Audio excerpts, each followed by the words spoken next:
Você já parou para pensar que a sua empresa pode estar pagando impostos a mais? O nosso sistema tributário é bem complexo e é comum as empresas pagarem mais do que o devido. Saiba que é possível recuperar os valores dos últimos 5 anos e reforçar o seu caixa. A Fortus Tax é especialista no assunto e já ajudou muitas empresas nos seus 18 anos de atuação. E o mais importante, você só paga pelo serviço depois que o dinheiro estiver na sua conta. Fortus Tax. Pagar o justo é o nosso forte.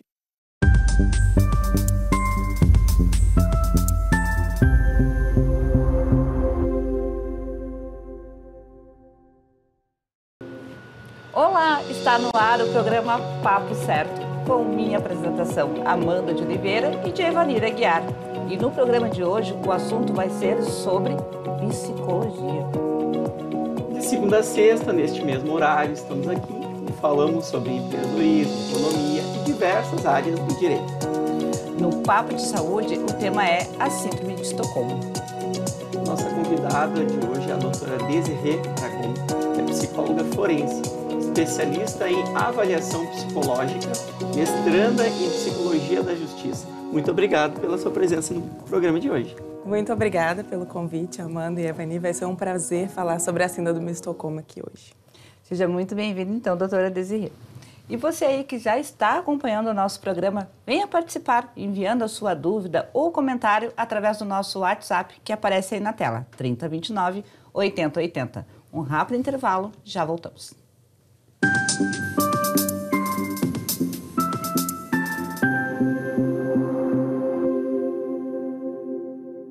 Tá difícil encontrar o profissional certo para a sua empresa? Precisa de alguém detalhista para aquela vaga no financeiro? Quem sabe um criativo para o marketing? Ou ainda, alguém focado em resultados?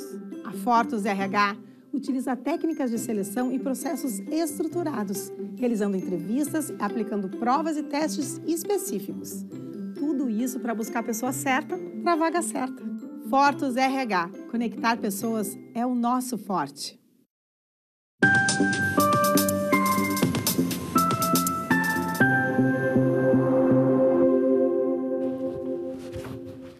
Estamos de volta e eu quero te lembrar que o Papo Certo também é transmitido simultaneamente pelo YouTube e pelo Facebook. E através dessas plataformas vocês podem compartilhar também. Doutora, então, para começar o nosso programa de hoje, o que é a Síndrome de Estocolmo? Bom, Evani, a Síndrome de Estocolmo, ela é um estado mental em que a vítima cria sentimentos de afeto, de amizade ou até mesmo de amor pelo seu agressor. E como surgiu esse nome, doutora? A Síndrome do Estocolmo, ela se chama assim devido a um assalto que ocorreu em um banco na capital da Suécia, que é chamada Estocolmo, em 1973. Inclusive, esse mês fazem exatamente 50 anos que ocorreu esse assalto. E foi um assalto que durou 6 dias, foram feitos 4 reféns, 4 funcionários do banco.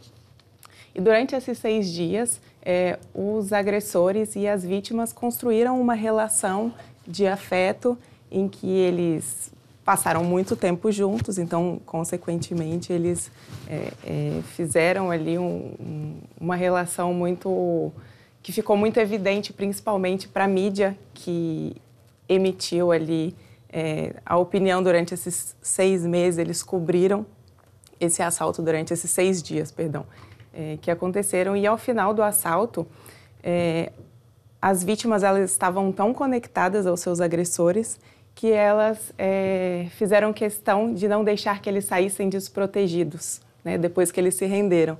Então, eles fizeram um cordão humano para protegê-los no momento da saída do banco.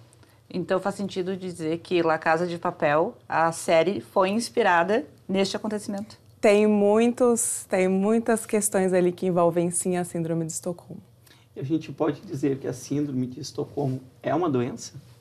A Síndrome de Estocolmo não é uma doença reconhecida nem pelo DSM-5, que é o Manual Diagnóstico e Estatístico de Transtornos Mentais, nem pela CID-11, que é a Classificação Internacional de Doenças.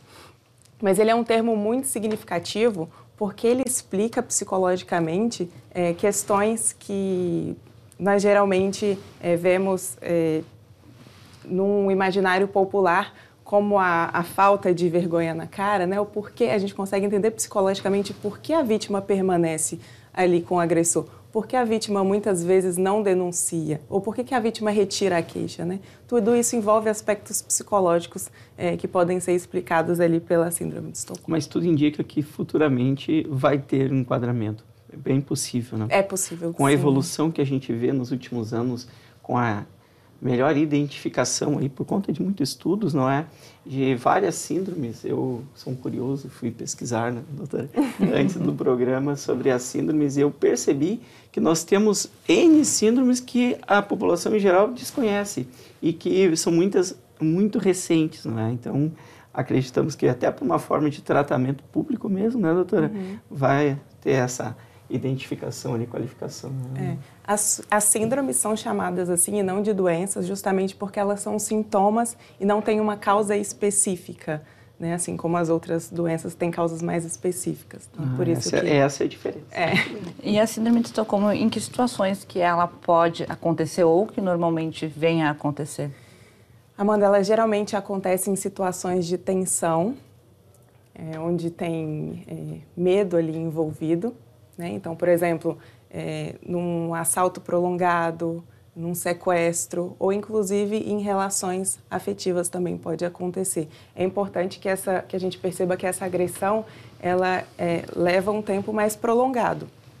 Então, em um assalto, por exemplo, a mão armada na rua, a síndrome de Estocolmo não é possível de acontecer. É preciso de um tempo grande para que essas relações afetivas elas sejam construídas. Então, por exemplo, num caso de relacionamento abusivo, em que existem vários tipos de violência, sobretudo a violência física, a síndrome de Estocolmo também pode aparecer, assim como com crianças com seus cuidadores violentos. E por que este fenômeno acontece?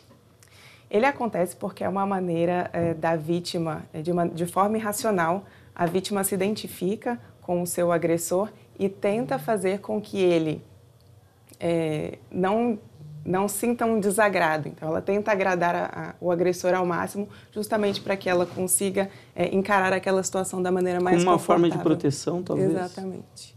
Né? Da forma que ela reage, ela não faz com que o seu agressor se sinta desconfortável e assim... E que piore aquela situação. Exatamente. Uma forma de defesa, talvez. E desses casos que tu trouxe aqui, que são sequestros e também assaltos, que são os mais curtos, desses que tu citou antes, quais os casos que mais acontece a síndrome?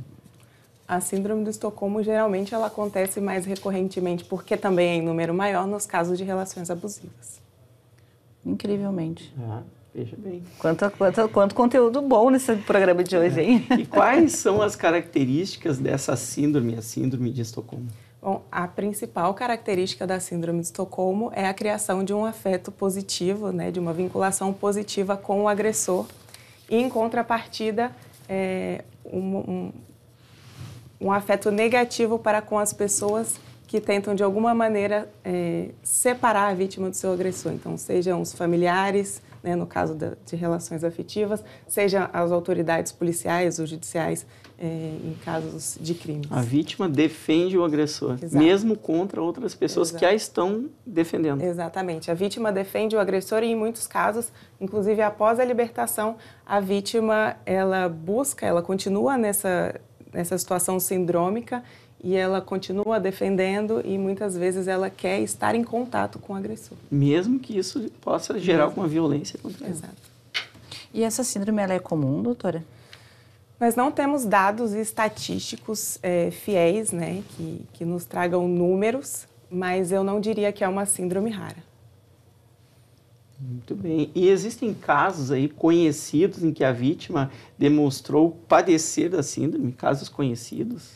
O caso mais conhecido sobre a síndrome de Estocolmo é o caso da Patty Campbell, que era uma moça de uma família muito bem estruturada, ela tinha o financeiro da família era muito bom e ela ela foi vítima de um assalto a banco e foi sequestrada nesse momento.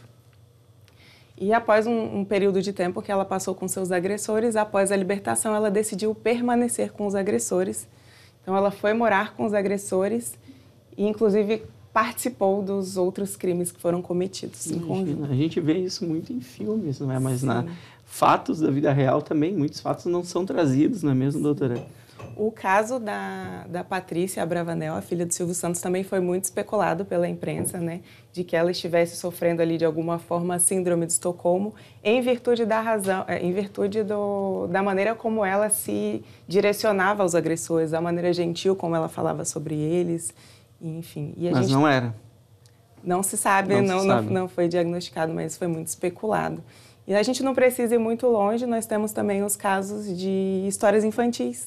Então, por exemplo, a Bela e a Fera, né? Bela e a Fera. Que a Bela se apaixona pelo seu agressor, seu sequestrador, que é a Fera, e ali, de uma maneira muito natural, a percepção do monstro, na visão da Bela, ele vai se transformando em outra pessoa, né? Uma pessoa mais gentil, uma pessoa delicada, uma pessoa que não é bem compreendida, até o momento em que ela se apaixona por ele e eles se casam, enfim. É incrível como o primeiro sentimento que vem é o medo e depois ele se transforma em amor, em outros sentimentos positivos. Exatamente. É um mecanismo psicológico que a vítima encontra ali para ficar mais confortável naquela situação. Nossa. Pessoal, esse papo está muito bom, mas nós vamos fazer um intervalo de 30 segundinhos e já voltamos com a doutora Desirê Dragon. Já voltamos.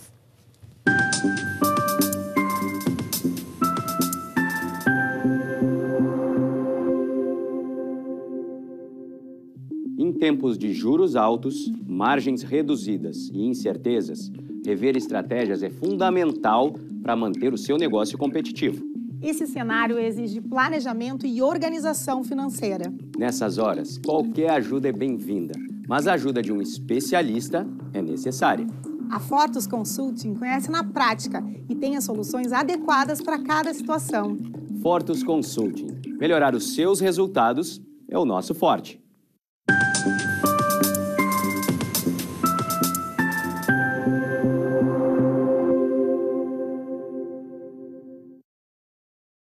Eu quero te convidar para nos seguir nas redes sociais e também te lembrar que o programa é transmitido pelos principais canais digitais, NET, Claro, Vivo e Tubarão.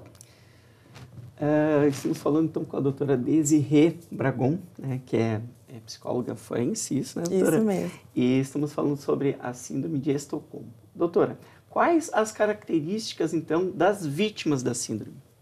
Bom, não existem características específicas da vítima, mas geralmente são pessoas mais vulneráveis psicologicamente. Então, pessoas que têm baixa autoestima, pessoas mais dependentes, são pessoas que mais submissas.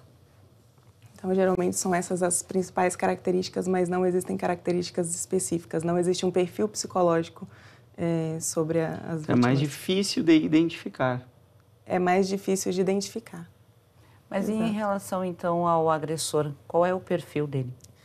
Os agressores, eles geralmente são pessoas mais violentas, também pessoas com baixa autoestima, pessoas que têm dificuldade em segurar seus impulsos, então são pessoas mais impulsivas, são pessoas manipuladoras, muitas vezes. Essa manipulação talvez também auxilie, entre aspas, a fazer com que a vítima se identifique com ele, não? Exatamente, que a vítima permaneça, né?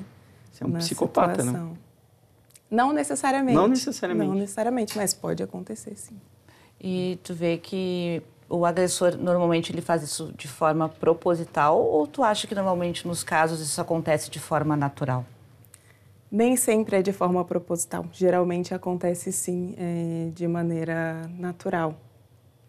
Existem filmes que tratam deste tema, doutora, até para quem está nos assistindo, eles quiserem conhecer mais e aí, quando estiver assistindo, identificar, aqui está acontecendo a síndrome de Estocolmo. Tem filmes que tratam desse tema?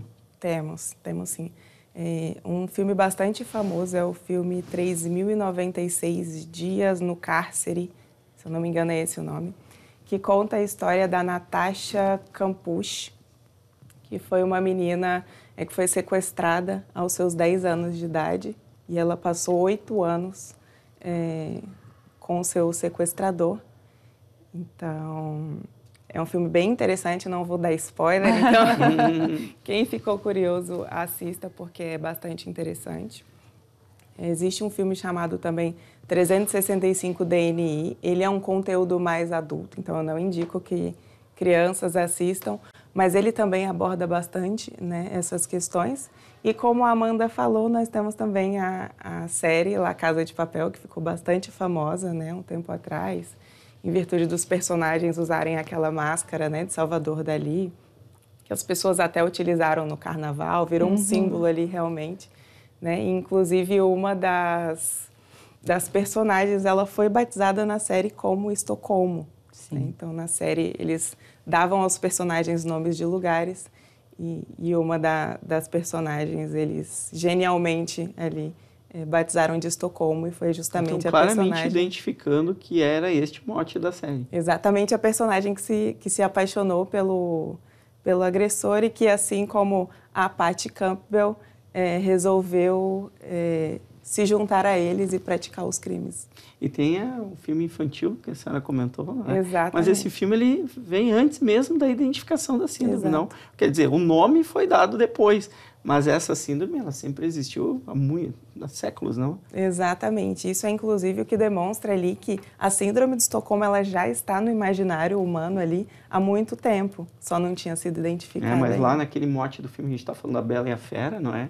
Era do amor incondicional, o amor que vem do interior, que não tem a ver com a aparência física, e sim com o amor pelo interior da pessoa. Só que ali tem outras mensagens que quem observa bem percebe que é exatamente isso. Uma forma de se proteger daquele agressor, não é se juntar a ele. Né? Então... Exatamente. Enquanto criança, a gente não consegue perceber, né, todas essas informações que os filmes da Disney geralmente nos trazem, mas à medida que nós vamos crescendo, a gente consegue identificar diversos aspectos muito interessantes. É importante os pais ficarem atentos aí com as crianças, né, porque muitas vezes a identificação, talvez essa seja a palavra, com aquela pessoa forte que está ali, mesmo que agredindo, aquela identificação ali pode se tornar um risco para o futuro desse jovem. Exatamente. Né? A idealização do amor perfeito, né, ele pode ser um pouco grosseiro, mas ele faz tudo por mim, ele me ama,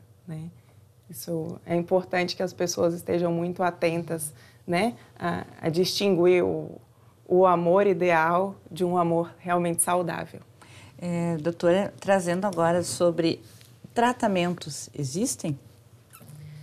Existe tratamento, mas muitas vezes ele é difícil, justamente porque a vítima ela não se percebe naquela situação. Então, a intenção do tratamento é justamente fazer com que a vítima perceba que ela viveu aquela situação da maneira como ela aconteceu. E quem que pode fazer essa identificação, então, para ajudar essa vítima, já que ela mesma não percebe? Olha, é importante que os amigos estejam atentos, os familiares estejam atentos e também os profissionais de saúde, né? Os psicólogos, psiquiatras, porque a intenção é justamente que a pessoa deixe de perceber a situação da maneira como no imaginário ela acredita, no imaginário dela, devido à síndrome de Estocolmo, ela acredite que aconteceu, para que ela consiga enxergar a situação e superar, de fato, né? Isso, exatamente. Como a situação realmente aconteceu. Porque né? a síndrome de Estocolmo, ela cria uma película sobre aquele problema e isola o problema para a pessoa não tratar de frente. Seria mais ou menos isso. Exatamente. Né? E a questão do tratamento é justamente essa, né? Promover ali o desenvolvimento de habilidades de enfrentamento saudáveis, né? Para que a pessoa consiga enfrentar aquelas situações de maneira saudável. E nesses tratamentos chega ao ponto de ser recomendado usos de medicamentos? Em alguns casos, sim. E não todos, mas em alguns casos é necessário sim, o uso de medicamento. Nos casos mais graves, em que a vítima realmente ela não se percebe, ela tem muita dificuldade e mesmo com o tratamento psicoterapêutico, ela ainda não reconhece e ela desfere muitas vezes sentimentos agressivos. E sai em busca do agressor. Sai em busca do agressor. Depois que supera aquela situação, aquela crise, sai em busca do agressor, mesmo a família dizendo não procura, não busca. Exato. Situações que a gente sempre vê no dia a dia, né? De muitas vezes, na maior parte das vezes, mulheres em situações de relacionamento abusivo. Eu ia lhe perguntar quais os sintomas, né, dessa síndrome. A senhora está trazendo várias situações aqui, e essa é uma muito clara, que é lá no ambiente familiar. Os sintomas são variados, também não existem sintomas específicos, mas muitas vítimas, elas demonstram sintomas do transtorno de estresse pós-traumático, depressão, ansiedade. Elas têm constantes flashbacks da cena, então elas voltam e revivem aqueles momentos várias vezes. Elas apresentam mais irritabilidade, nervosismo, problemas de concentração também. E, doutora, podemos dizer que a síndrome de Estocolmo ela é comparada a quais outras síndromes ou doenças? A síndrome de Estocolmo, ela é uma síndrome muito peculiar, então eu não compararia ela a nenhuma outra síndrome ou doença. Ela é bem específica.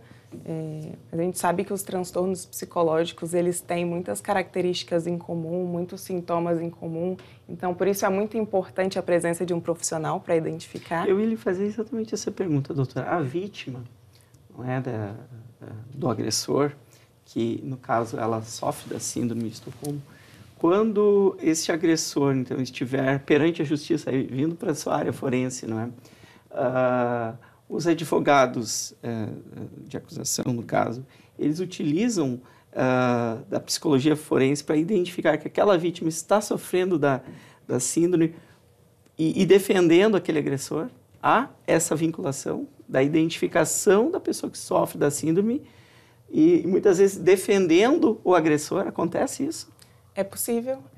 Nós trabalhamos com pareceres psicológicos, então, com os mais diversos assuntos e o reconhecimento, né, fazer um laudo psicológico reconhecendo a síndrome também é possível de ser utilizado, sim, no processo judicial. E esse parecer faz com que aquela audiência ali da vítima seja desconsiderada para fins de processo judicial, porque se ela está sofrendo uma síndrome, o que ela disser estará sob essa influência, correto?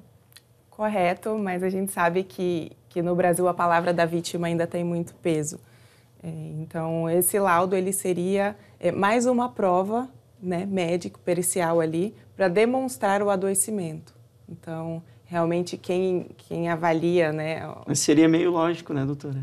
Se a pessoa que foi a vítima, ela sofre de uma síndrome e ela vai defender o agressor, certamente que ela não poderia ser considerada naquele processo. Exatamente. Né? É interessante para a psicologia forense. Né? Assim como nos casos de imputabilidade, semi-imputabilidade, em que a pessoa... Né, ou até nos casos cíveis também, que a pessoa ela não tem capacidade de discernimento, a gente faz uma avaliação justamente para demonstrar que aquilo que está sendo posto não pode ser considerado como credível, como verossímil. Isso é utilizado pela promotoria? Isso é utilizado. Tanto, vai depender muito do caso, quem mas... vocês estão defendendo. Isso, exatamente. Tanto pela defesa quanto pela acusação pode ser utilizado. E no caso de processos criminais, o agressor tendo a síndrome de Estocolmo, aumenta a pena ou não diferencia? Olha, Amanda, eu nunca soube de um aumento de pena em virtude da síndrome de Estocolmo. Ela atinge tanto a vítima quanto o agressor? Ela atinge a vítima. A vítima, né? A vítima. Muito bem. E existe um ciclo que desencadeia a síndrome de Estocolmo, doutora? O ciclo que desencadeia a síndrome de Estocolmo é o ciclo da violência, né? O famoso ciclo da violência, que existem ali 3 fases no ciclo. A primeira fase é a fase de aumento de tensão, onde o agressor ele desfere ali ameaças, humilhações para com a vítima.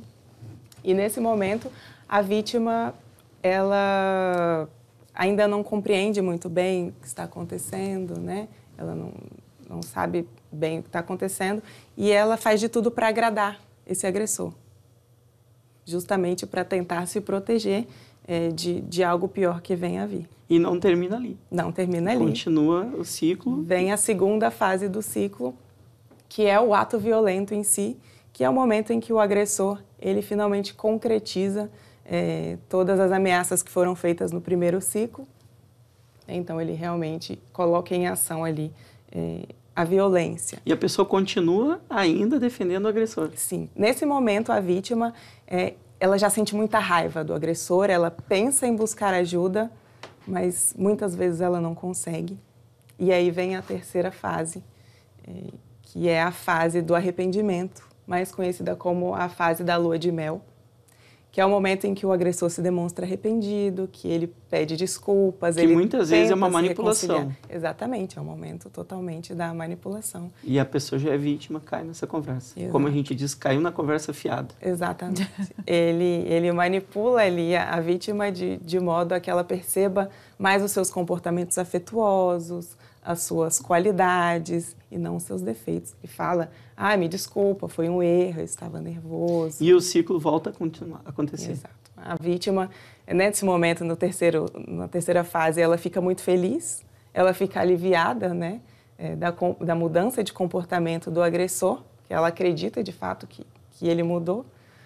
Mas essa mudança de comportamento não dura muito tempo, porque logo depois já se volta para a primeira fase, enquanto esse ciclo não é quebrado, o ciclo de violência. Isso muitas vezes, ou quase sempre, né, justifica as situações que todos nós conhecemos de relacionamentos abusivos, que a gente percebe aquela pessoa ali sendo vítima. Isso vale tanto para homens quanto mulheres, né, doutora? É importante aí dizer que a gente não está falando aqui só de mulheres vítimas, homens vítimas, crianças vítimas, né, jovens, enfim, vale para todo mundo. Então, muitas vezes a pessoa não consegue se afastar daquele agressor. Exatamente. Se a gente fosse trazer um perfil das vítimas que já passaram pelas tuas mãos ou pelo teu conhecimento, são mais mulheres, homens, de que idade? Que eu já atendi sempre mulheres. Sempre mulheres? Sempre mulheres. Olha aí. Acontece em casos de crianças, aí sim tem meninos e meninas, mas a maior parte são mulheres. Que realmente procuram ajuda, não significa que os homens não sofram com isso. E elas têm uma faixa etária, doutora? Não tem faixa etária definida.